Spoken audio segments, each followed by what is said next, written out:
वाह यार, ये तो 3D मशीन तो केक में प्रिंट कर रहा है भाई। वाह, ये मशीन क्या इस सच में मशीन काम करेगा या फिर नहीं, देखते हैं।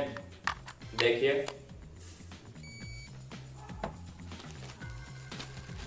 ये ब्रेड निकाल लिए भाई और इसमें 3D प्रिंट की मदद से पेंट करेंगे। अबे यार, ये तो सचमुच में काम कर रहा भाई। वाह, अगर आप लोगों को वीडियो पसंद आ रही है तो वीडियो को लाइक करें और चैनल को सब्सक्राइब करो भाई। वाह यार।